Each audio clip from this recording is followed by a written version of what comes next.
Hello, xin chào tất cả các bạn đã quay trở lại với kênh của Văn Nóng Sức Khỏe. Và hôm nay thì mình là Văn Nóng Lazada. Mình sẽ giới thiệu anh em một cái hộp này. Cái này không phải hộp trà đâu anh em. Cái này nếu mà mình nói ra chắc là dễ nhiều người khá là bất ngờ. Đây là một cái hộp dầu gội đầu.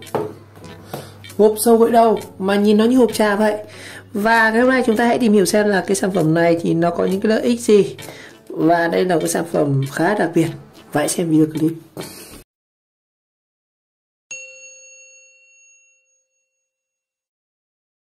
Rồi, mình cũng sẽ giống như tất cả các bạn thôi. Khi đầu tiên mình thấy cái hộp này thì mình nghĩ ngay nó là một hộp trà, chứ không phải là một cái hộp mà dầu gội đầu. Nhưng mà chính thức nó là dầu gội đầu thảo dược nhé. Và thành phần của nó sẽ là gồm có bồ kết và chanh, tất cả đều là nguyên chất. Và thì nó sẽ có hương là hương mùi. Hương mùi thì cái lá mùi là cái lá ở một số các cái vùng như Hải Dương này, ở một số các vùng quê ấy, thì người ta thường hay cái tục tắm tất niên, người ta hay tắm bằng cái lá mùi. Như ở chỗ mình thì cũng có đâu, nhưng mà mình đi ở một số nơi mình thấy họ có cái tập tục như vậy. Và cái sản phẩm này thì nó cũng có là chất là từ hương mùi nhá. Và đây được coi là sản phẩm duy nhất có chất làm sạch bằng thảo dược. Thực ra thì cũng phải là đâu, trước mình có sử dụng một số các sản phẩm thảo dược như là gì nhỉ, dầu gội đầu bồ kết của Thái Dương này thì cũng là cái chiết xuất từ bồ kết. Nhưng mà ở đây tại sao cái sản phẩm này họ lại cam kết là sản phẩm duy nhất có chất làm sạch bằng thảo dược? Tại vì cái này thì theo mình tìm hiểu nó là bằng túi lọc, nó là dầu gội đầu túi lọc thôi, đặc biệt như vậy. Rồi, một cái hộp này thì chúng ta sẽ có là 10 túi và mỗi túi sẽ là 10 gram và là túi lọc nha. Và sử dụng túi lọc là công nghệ không rách. Hai mặt này thì giống nhau, không có gì giới thiệu cả. Và cái sản phẩm này là của công ty Trà Mi Phá à? Chắc là Trà Mi Trafaco với tắt từ vậy. Sản xuất tại Phú Thị, Gia Lâm, Hà Nội. Văn phòng thì ở ngách 10 ngõ 20 Thái Thị. Ở phía Nam thì có nhà phân phối này. Hạn sử dụng cái chai này, cái hộp này thì là sẽ là khoảng hơn 2 năm, 18 tháng nhá, 18 tháng. Ngoài ra thì họ cũng giới thiệu một chút này, gội đầu bằng bồ kết và chanh giúp mái tóc óng mượt, khỏe dày gầu. Và khi dùng bồ kết và chanh bạn đã tránh xa được các loại hóa chất độc hại cho tóc và da đầu. Đó, đơn giản thôi. Đây cách hướng dẫn sử dụng này. Chúng ta sẽ cho một cái túi này vào 5 lít nước, sau đó đun sôi vào khoảng 35 phút, sau đó dùng tay bóp nhẹ cổ, dùng tay bóp nhẹ để bồ kết có dư liệu tan hết, sau đó thì pha thêm nước nguội để gội theo sở thích. Như vậy chúng ta sẽ phải đun sôi này và hòa với nước giống kiểu ngày xưa ấy. Đó, thì nó mới cam kết là sản phẩm duy nhất làm sạch cầu bằng thảo dược. Thành phần này gồm có bồ kết, chanh, cỏ mận trầu, thảo dược làm sạch, quả mùi và hương thơm. Cũng khá là hay. Một cái hộp này thì của nó rất là rẻ, chỉ rơi vào khoảng là 18.000. Như vậy thì chúng ta sẽ mua khoảng 2.000 một gói, cũng bằng cái gói nước rửa đầu. Nhưng cái này thì nó có bất tiện hơn là chúng ta sẽ phải đun nước sôi lên rồi pha nước ấy.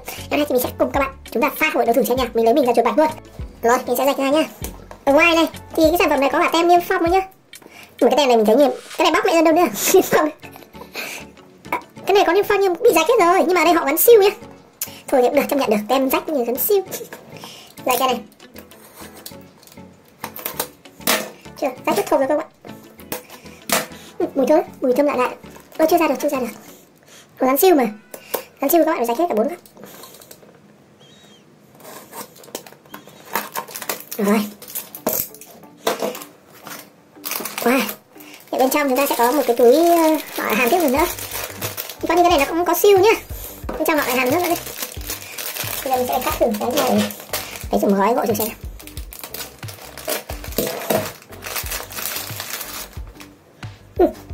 Mùi thơm đấy nhỉ.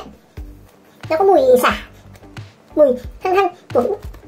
Mình thực sự là mình cũng rất là lâu rồi mình không nhớ cái mùi bồ kết nó mùi như thế nào. Tại vì thì ngày xưa các mẹ các chị hội chứ bây giờ tầm năm 2021 rồi mà mọi người gọi bồ kết chắc là ít. Ngày xưa ở các cái chợ lá thì họ bán sang các cái bồ kết đen về luộc, chúng ta lấy cái nước đen chúng ta gội đầu ấy, mùi nó cũng rất là thơm và gội nó cũng rất là mượt. Và đặc biệt là gội nó yên tâm không hóa chất. Còn ngày nay thì ít nhà họ sử dụng như vậy, và chính vậy nó có sản phẩm ra đời này. Mùi thơm đấy nhỉ. Theo mùi của mình, chẳng anh em nào mà không thích gội đầu thì có thể mua này để làm cái mình rắc ở trong giày cũng rất là thơm. Để trong xe cũng được. Hoặc là bạn nào đi ô tô thì mình có thể dùng cái làm khử mùi rất tốt, mùi rất thơm. Mùi như kiểu mùi trà ấy. Đây, gói đây. Cái này thì các bạn giữ nguyên nhé, chúng ta không phải bóc cắt gì ra cả. Tức là mình sẽ cho hẳn cái túi này vào đun. Đó. Một túi này sẽ đun với 0,5 lít nước. 0,5 lít nước thì tức là khoảng một chai la vi nhỏ, chai la san các thứ ấy. Đó. Chúng ta sẽ có là một gói này là chúng ta sẽ có 10 gói nha. Anh em tiết kiệm thì cũng 2 ngày đưa một gói này. 2, 3, 4, 5, 6, 7, 8, 9, 10. Chúng ta sẽ có 10 gói, rất thơm và cũng rẻ. Chỉ có 18.000 thôi, 2.000 một gói. Thì cứ tính 2.000 gói cho đơn giản, và một gói chè chứ mấy. Rồi bây giờ tôi sẽ đi gội thử cho ông xem như thế nào nhé. Xem mùi nước của nó như nào. Cảm nhận đây thì mùi rất là thơm. Có nên bóc một gói ra xem không nhỉ? Rồi, tranh thủ thì mình quay một tí cái tóc của mình trước khi mình gội. Tóc mình thì giống Cristiano Ronaldo thôi. Nó cũng kiểu tóc sơ kiểu dễ che, dễ chó, nhưng mà mình cũng sẽ sử dụng để cảm nhận xem là cái nước gì nhỉ, cái gội bồ kết của Trà My pha này xem như thế nào nhé. Rồi ở đây thì có xem cái hướng dẫn sử dụng của trên cái bồ kết chanh này. Thì đơn giản anh em như này, sử dụng như này nhé. Chúng ta đun nước sôi trước. Lúc đầu mình đọc nhầm, mình tưởng là thả cái này vào nước này xong có đun, nhưng không phải nhé. Các bạn làm ngược lại, chúng ta sẽ đổ nước vào đây. Mình ước lượng một cái 0,5 lít thì khoảng một bát này, mình ước lượng như vậy. Sau đó chúng ta sẽ đun nước sôi. Đun nước sôi. Đấy. Và sau đó chúng ta sẽ đặt cái gói này vào đây. Và đợi nước sôi chúng ta sẽ thả vào đây. Đó. Rồi nước sôi rồi anh em ơi. Rồi. Nước sôi chúng ta sẽ đổ cái này vào đây. Đấy nha.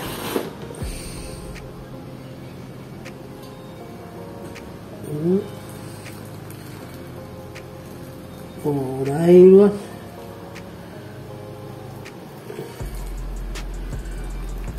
Wow, nó có mùi rất giống mùi ngày xưa anh ạ. Mùi cổ ngày xưa. Phải nói rằng mình thấy nó có mùi rất là vintage, giống cái mùi ngày xưa luôn anh ạ. Mùi cái ngái của bồ kết. Đó.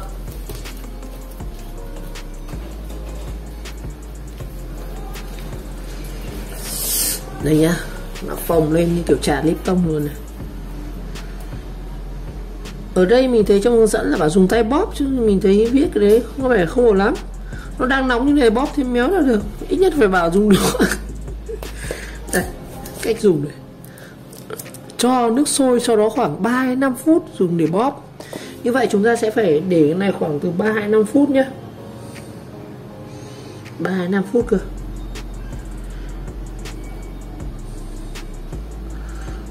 Mình sẽ thử là xem nó đen đến từ đâu.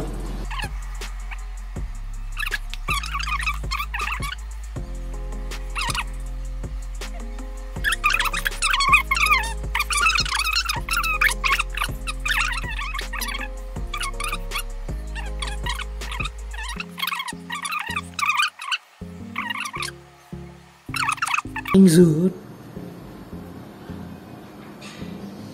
rồi nha.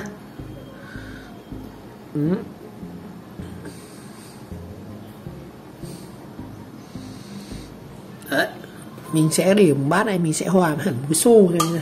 Rồi sau khoảng 3 phút rồi, mình để khoảng 5 phút rồi, 6 phút nữa rồi ạ. Và mình sẽ vắt cái này ra cái bát rồi chúng ta đổ cái nước vào đây, đổ thử nhé.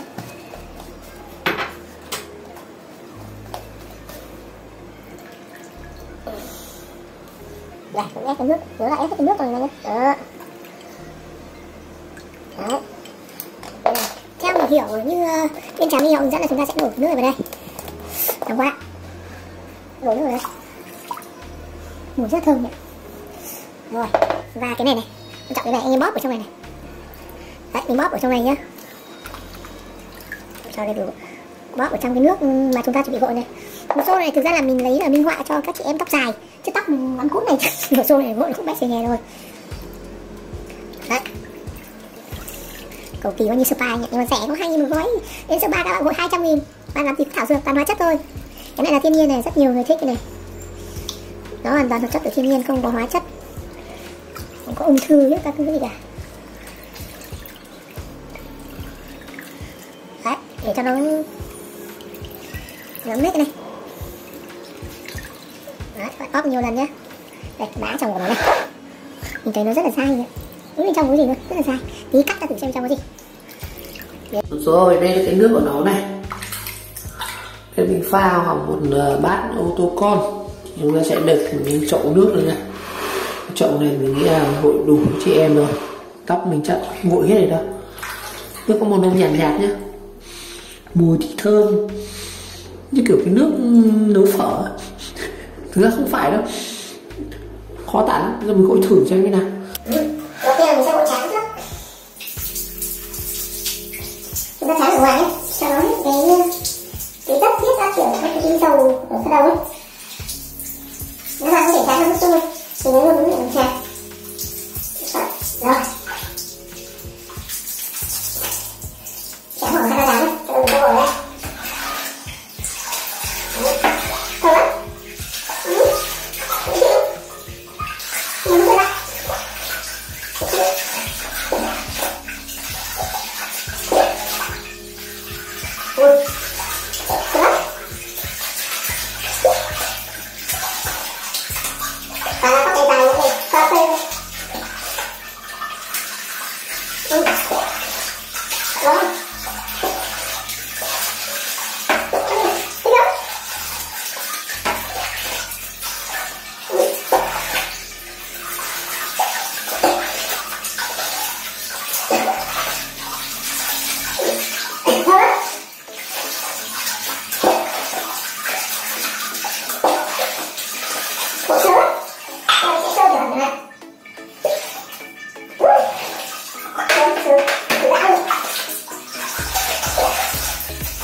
Đấy, để làm làm kỳ cho hết cái phần nước ra đầu, cái chết thì ra đầu các lớp dầu hỗn bạc.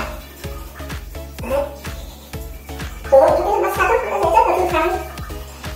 Vì không á, chứ không phải đâu chỉ là bạn quá chất đâu.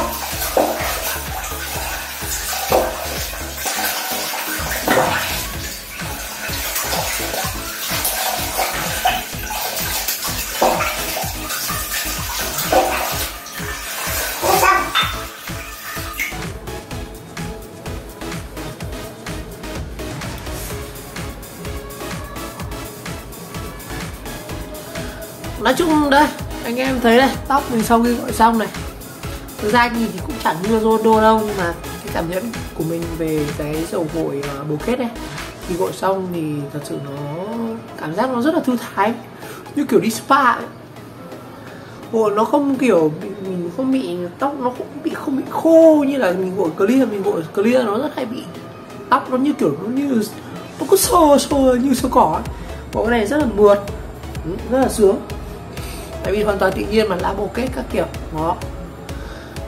Đấy, anh em nào có chị em nào dùng xong thường cái này chị em sẽ dùng nhiều hơn, anh em sẽ ít. Mình có thể sấy khô hoặc là để khô tự nhiên, thường mình sẽ để khô tự nhiên này, ra ngoài ban công này, gió sẽ khô biết ngay. Rồi tiếp theo mình sẽ tháo cái bóc thử bên trong xem nó là có những cái gì nhá. Tiếp theo là mình sẽ cắt nó lên ra, các bạn xem bên trong nó có những cái gì. Tất nhiên đây phần bã rồi nhé, nó nghĩ rất là bồ kết họ xay nhỏ ra. Xem bên trong này, đây chính là phần bã của nó này, nó còn rất là thơm nhiều. Đây này, nó như kiểu là mật ong nghệ ấy, rất nhiều thứ luôn. Đây là bên trong cái sản phẩm bồ kết này, bã rất là thơm luôn ạ. Cái này mình nghĩ rằng trồng cây cũng rất là được, cái bã này trồng cây được, nó toàn rất là thảo dược mà, mình sẽ dùng cái này để trồng cây đó. Cái này nó đủ mũi rất là tốt luôn, có chanh xả các kiểu rất là thơm luôn anh ạ. Cái này dùng để bón cây rất là tốt nhé.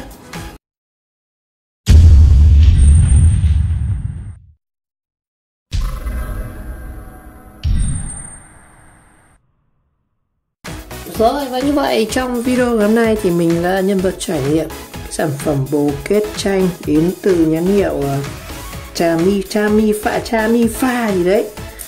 Nói chung cảm nhận mình gội thì cái sản phẩm này rất là tốt, rất là dễ chịu, thơm, nó cũng mùi.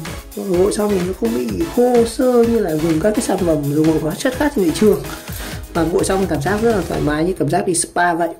Mùi của nó rất là thơm. Đó. Và ngoài ra thì cái bã của nó mình thấy rằng có thể kết hợp chúng ta để dùng để bón cây cũng rất là tốt. Nói chung một cái sản phẩm giá rẻ hàng Việt Nam thì mình nghĩ rằng các bạn có thể ủng hộ hoặc là mua về sử dụng, trải nghiệm thử cũng chạy rồi. Một lần nữa cảm ơn các bạn đã theo dõi video clip, và nếu thấy video hay và ý nghĩa các bạn nhớ like, subscribe của kênh và chờ đón các video tiếp theo. Chúng ta sẽ có review các cái sản phẩm hay ho hấp dẫn khác nhé. Ok, xin chào các bạn.